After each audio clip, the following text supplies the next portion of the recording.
Hello दोस्तों, कैसे हैं आप सभी। तो आप सभी को पता लग गया होगा अभी तक कि आईबीजीओ की जो एग्ज़ाम डेट है वो आ गई है, जो कि एग्ज़ाम डेट दी गई है 22 जुलाई 2023। सैटरडे को आपको एग्ज़ाम डेट दे दी गई है और जिसे ये तो फ़ोन के मैसेज पर भी आ गया होगा सबको और मेल पर भी आ गया है। मेल पर आपको एग्ज़ाम मतलब सीटी दिया है और आपको डेट एंड शिफ्ट दे दी गई है। एडमिट कार्ड आपको नहीं दी गई है अभी, एडमिट कार्ड आपको दे दी जाएगी। एडमिट कार्ड की डेट दी गई है आपको, मैं दिखा रही हूँ आपको। मैं फ़ोन पर जो मैसेज आया होगा वो इस तरीके का है। जैसा कि आप लोग यहाँ पे देख सकते हैं कि यहाँ पर आपको ऐसा दिया गया, your exam city for exam on exam date दी गई है, check registered email for information regards. यहाँ पे आपको सीट सेंटर का नाम होगा, सेंटर का नाम नहीं सॉरी सिटी का नाम दे दिया गया है, आपकी एग्ज़ाम सिटी कहाँ होगी और आपको डेट पता चल गई। और आपको ईमेल के जो है आपको स्पैम में आपको जाके आपको दिख जाएगी वो भी। और एग्ज़ाम ये जो आपको एडमिट कार्ड की डेट है, आपको एडमिट कार्ड 19 जुलाई 2023 से आपको आईबी की मेन वेबसाइट जो है आपको आईबी वाली मेन ऑफिशियल वेबसाइट पे आपको अपलोड कर दी जाएगी। तो आइए, आप सभी का स्वागत है। इस वीडियो में हम जानने वाले हैं कि आपके जो बचे हुए डेट है, आज आपको डेट हो गई 14 जुलाई। 14 जुलाई से आपको 21 जुलाई 22 को तो एग्ज़ाम ही है, तो 21 जुलाई दोनों के बीच में डिफरेंस है आपका 7 डेज़ का। तो 7 डेज में आप क्या ऐसी प्रिपरेशन करें कि आप एग्ज़ाम को क्रैक करने के पास तक पहुंच जाए, अप्रॉक्स आप उस एग्ज़ाम को पास कर सके। मतलब ऐसा कोशिश करना है कि इन बचे हुए 7 दिनों में अगर किसी की ये आईबी वाली ऑफिसर बनने की किसी की चाह है, किसी की सपना है, तो आप 7 दिन में ऐसा क्या पढ़े कि आप क्या चीज़ को अपनी प्रिपरेशन में और लगाओ कि आप एग्ज़ाम्स को क्रैक करने के वहाँ तक पहुँच सको। तो इस वीडियो में हम वही जानने वाले हैं कि 7 डे में आप अपनी प्रिपरेशन को और कैसे हार्ड वर्क या आप कहो को स्मार्ट वर्क के करके आप उस एग्ज़ाम तक पहुँच सकते हैं। सबसे पहले मैं आपको ये बता दूँ, ये जो आपको एग्ज़ाम है 22 जुलाई को, एक तो 22 जुलाई को एक और एग्ज़ाम है डिप्लोमा वाले की एनएचपीसी, ठीक है, एनएचपीसी एग्ज़ाम है।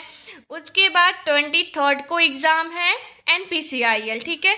तो इस वजह से बहुत सारे बच्चे जो बहुत सारे कैंडिडेट बढ़ जाएंगे इधर उधर जाने में, ठीक है, क्योंकि आपको सेंटर सबका अलग अलग होगा। एनएचपीसी के सेंटर कहीं और होगी, एनपीसीआईएल काकरापार का सेंटर तो गुजरात ही है जो कि बहुत दूर है। तो जो बिहार से जाने वाले होंगे वो तो या तो आप इसकी 22 वाले एग्ज़ाम को अटेंड करेंगे या एनपीसीआईएल एग्ज़ाम को अटेंड करेंगे। तो इस वजह से बहुत सारे कैंडिडेट बढ़ चुके होंगे, तो आपका जो है कंपटीशन बहुत ही कम रहेगा, उतना ज़्यादा नहीं रहेगा, क्योंकि 3 एग्ज़ाम लगभग सेम डेट में है, आगे पीछे एक दिन, तो वहाँ पे एग्ज़ाम कैंडिडेट जो होते हैं वो बढ़ जाते हैं। तो कोई एनपीसीआईएल चूज करेंगे तो वो आईबी एग्ज़ाम को छोड़ेंगे, तो इस वजह से आपकी कंपटीशन वहाँ पे कम रहेगी। इसलिए आप अपनी तैयारी को, जो आईबी वाले में जाना चाहते हैं, वो 7 दिन में आप अपनी प्रिपरेशन को कुछ अच्छी तरीके से कर लो कि आपका आईबी वाले में आप रिटेन को फाइनल कर सको। तो जैसे कि आप सभी को पता है, इसमें रिटेन वाले में 75 टेक और 25 नॉन टेक है, ठीक है। तो 75 और 25 को आप क्या पढ़ो कि आपका जो है इसमें एग्ज़ाम्स को क्रैक कर सको। और आप सभी ये ज़रूर याद रखें कि इसमें 1/4 आपका निगेटिव भी है। तो निगेटिव जहाँ क्वेश्चंस आ जाते हैं, निगेटिव मार्किंग जहाँ आते हैं, वहाँ पे क्वेश्चन ज़्यादा अटैम्प्ट करना नहीं होता। ये सबसे पहली बात आप लोग अपने माइंड में सेटअप कर ले। जहाँ भी नेगेटिव आ जाए वहाँ आपके जितने क्वेश्चन, नंबर ऑफ क्वेश्चंस बन रहे हैं, आप उतने ही क्वेश्चंस को अटैम्प्ट करें। अब आइए चलते हैं कि हम जो है इस क्वेश्चंस को क्या ऑब्जेक्टिव रहेगी कि उस पर हम डिस्कस करेंगे कि आप अपनी प्रिपरेशन को कैसे और स्ट्रॉन्ग कर सकते हैं। तो आप अपनी जो भी शॉर्ट्स नोट्स हैं, जो भी आप अपने शॉर्ट्स नोट्स बनाए हो अभी तक, ये सारे रिवीजन कर लो सबसे पहले 7 दिन में, ठीक है। आप 7 दिन में कुछ भी एक्स्ट्रा नया थ्योरी ना पढ़ें, क्योंकि आपको वो नया थ्योरी याद होगा नहीं और आप उस पर परेशान रहोगे। जितना जिसने पढ़ा हो, ये नहीं कि आपका पूरा बुक ख़त्म हो गया हो, ठीक है। आपने जितना भी पढ़ा हो, मान लेते हैं 10 चैप्टर है किसी एक बुक में, अगर आपने 8 ही ख़त्म किया हो अभी तक में, तो आप उस 8 को ही दोबारा पढ़ लो। ठीक है, नया पढ़ने का कोई मतलब नहीं है, आप उस पुराने को ही रिवीजन करो। सबसे पहले आपका हो गया कि रिवीजन आपको बहुत ही इम्पॉर्टेंट है। तो पहला आप याद रखो कि जो भी आपने शॉर्ट्स नोट बनाए हो या आपके पास पहले से बना हुआ हो, तो आप उसको रिवीजन अच्छे से करो। और मल्टीपल चॉइस क्वेश्चन MCQ जो हैं आप बहुत ज़्यादा लगाया करो एक दिन में। हाँ, जितना भी आप लगा सकते हो मैक्सिमम से मैक्सिमम अटैम्प्ट किया करो अपने MCQs की, चाहे आप गूगल से करो या आप किसी बुक से करो या आप किसी ऐप से या आप ऑफलाइन कहीं भी करते हो, तो आप उस MCQs को, नंबर ऑफ क्वेश्चंस को आप ज़्यादा करो। इससे क्या रहेगा कि कहीं से भी क्वेश्चंस आए वो आपको देखते ही माइंड में क्लिक हो जाए कि हाँ मैंने ये पढ़ा है और इसका आंसर ये करेक्ट है। इसलिए मैक्सिमम क्वेश्चंस अटेम्प्ट करने को कहा जाता है। उसके बाद जैसे कि आपने जो भी अभी तक ऑब्जेक्टिव लगाया हो, एक बार किसी भी सेट को बनवाया हो, अभी तक जो भी सारे सेट बनाए हो, उस सेट को आप फिर से रिवीजन कर ले। मैं बोल रही हूँ कि एक बार फिर से रिवीजन कर ले, भले वो आपको आता हो, आपको पता है, ठीक है, लेकिन फास्ट बनाने के लिए आप एक बार फिर से रिवीजन ज़रूर कर ले। आपको ये एग्ज़ाम में देखने को मिलेगा, जब आप रिवीजन करके जाते हैं तो आपको बहुत ही ज़्यादा हेल्प मिलती है। उसके बाद आप कोई भी ऐप्स का यूज़ करते हो, तो जहाँ भी है आप टाइम से, जो भी टाइम है, अगर 2 घंटे 3 घंटे जो भी टेक्स्ट ऐप्स में दिखा रहा है कि उतने 100 क्वेश्चंस का आपको जो है, आपको इतना भी 2 घंटे है, तो आप उस क्वेश्चंस को कोशिश करो कि आप 1.5 घंटे में ही बना लो। मतलब टाइमिंग से पहले आप कोशिश कीजिए कि आपके वो सारे क्वेश्चंस अटेम्प्ट हो जा रहे हैं। टाइम से लेट बिल्कुल भी अटेम्प्ट करने की कोशिश ना करें। आप टाइम को जितना कम लेके चलोगे घर पे, उतना आपको अच्छा रहेगा एग्ज़ाम्स हॉल में। क्योंकि एग्ज़ाम्स हॉल में जो होती है, माइंड थोड़ा सा भारी लगता है कि यार क्वेश्चंस क्या पूछेगा, तो वहाँ पे आपको आते हुए क्वेश्चंस भी टाइम थोड़ा सा ज़्यादा लेता है। इसलिए आप टाइम को मैनेज ज़रूर करके चलें। आप अपने सेट को जब घर पे बनाते हो तो उससे कम समय में ही आप बनाया करो। उसके बाद आप डेली मतलब सेट ज़रूर लगाया कीजिए, चाहे ऑनलाइन ऑफलाइन। फिर से यही चीज़ है कि आप सेट मैक्सिमम से मैक्सिमम जितने हो सकते आप वो लगाया करो। उसके बाद क्या है कि आप जब भी एग्ज़ाम देने जाओगे, ठीक है, पहली बार तो आपको ये क्लियर हो गए कि कंपटीशन आपका कम हो गया है। तो आपका जो भी है, आप जिसमें जो भी एग्ज़ाम देना चाहते हो, IB वाला हो, जहाँ भी हो, तो आप उस क्वेश्चंस के लिए आपको सिलेबस पता है, टेक और नॉन टेक जो भी है, ठीक है, जिसका जो भी सब्जेक्ट है आप उसके हिसाब से पढ़ो। तो नॉन टेक में जो है आपको, आप कैलकुलेशन कहीं भी रहे, चाहे टेक्निकल में अगर आपका न्यूमेरिकल पोर्शन है या नॉन टेक में आपका मैथ रीजनिंग जो भी क्वेश्चन का पोर्शन रहता है, आप जब आपका कैलकुलेशन जब तक फास्ट नहीं रहेगा, आप उस क्वेश्चन को वहीं अटके रहते हो, ठीक है।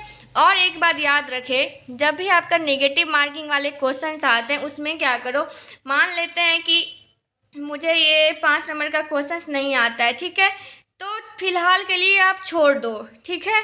मतलब आपको वहीं इसी क्वेश्चंस को सॉल्व करने में नहीं लगना है, ठीक है। आप आगे बनाओ, 6 बना लिया, 7 8 ने मतलब पूरा क्वेश्चन आपने अटेम्प्ट कर लिया, ठीक है। अब फिर से बैक और वापस, अगर आपका वो क्वेश्चंस बन रहा है तो ही आप उस क्वेश्चंस को बनाएं। ऐसा नहीं कि जिस क्वेश्चंस पे आपका टाइम लग रहा है, उसमें टाइम जा रहा है कैलकुलेशन करने में और आप उसी क्वेश्चंस पे अटके हुए हो, ऐसी गलती ना करें। इससे क्या होता है कि आपकी जो लास्ट में क्वेश्चंस रहते हैं 80-90 के बाद, वो आपके क्वेश्चन छूटने पे ज़्यादा रहता है कि छूटने का चांस रहेगा, क्योंकि आपने टाइम पहले ही बर्बाद कर लिया है। इसलिए जो क्वेश्चंस नहीं बन रहे हैं अभी, उसको आप नहीं टच करें, मतलब उस पर आप टाइम को ज़्यादा खर्च वेस्ट ना करें, आप आगे बढ़ो। फिर से अगर आपका टाइम बचेगा तो आप वापस जाओ और बनाओ, ठीक है। और क्या करना है आपको, अगर आपके कोई भी क्वेश्चंस को डाउट है तो डाउट वाले क्वेश्चंस को आप ट्राई ना करें, क्योंकि आपके डाउट वाले क्वेश्चंस अक्सर एग्ज़ाम में गलत हो जाते हैं। भले घर पे आप तुक्का मार के सही कर लेते हो, लेकिन एग्ज़ाम्स में जो है तुक्का नहीं चलता है, वो 100% तो गलत ही होता है। मेरा तो तुक्का एग्ज़ाम्स में नहीं चल रहा, गलत ही होता है। बाकी का मुझे पता नहीं, इसलिए मैं बोलूँगी कि एग्ज़ाम्स में तुक्का बिल्कुल भी ना लगाए कि बी सी डी ये होगा। जहाँ नेगेटिव मार्किंग हो आप बिल्कुल भी उसको टच ना करें। आपने अगर 80 बनाया है और अगर आपका 80 कॉन्फिडेंस के साथ सही है तो आपका वो रिज़ल्ट पक्का होता है, क्योंकि अगर आपका 80 सही है और किसी ने 90 अटेम्प्ट किया है और आपका उसका 10 गलत ही है, तो मान देखिए वो आपसे पीछे चला गया। एक तो 80 उसने सही हुए और 10 में से नेगेटिव जाएगा, तो 80 में से 3-4 नंबर तो उसके वैसे ही कट गए। तो इसीलिए आपके जो भी क्वेश्चंस बन रहे हो सही बात बस आप उसी को अटेम्प्ट करके आया करो विथ कॉन्फिडेंस। जहाँ पे आपको डाउट हो उसको टच ना करें। उसके बाद मैं बताई आपको कि आप उसको नंबर ऑफ MCQs को ज़्यादा प्रैक्टिस करें, सेट लगाया करें। और आपको जो बुक का थ्योरी है वन लाइनर वाला, जो थ्योरी का आता है, मतलब जो थ्योरी बुक है आप उसको एक बार रीड कर लो, ताकि आपको जो वन लाइनर के क्वेश्चंस आते हैं वो एग्ज़ाम्स में थ्योरी के बीच से पूछ देते हैं, तो वो आपको वहाँ पे हेल्प मिलेगी कि आपका थ्योरी वाला जो वन लाइनर का क्वेश्चंस आता है वो भी आपके गलत नहीं होंगे।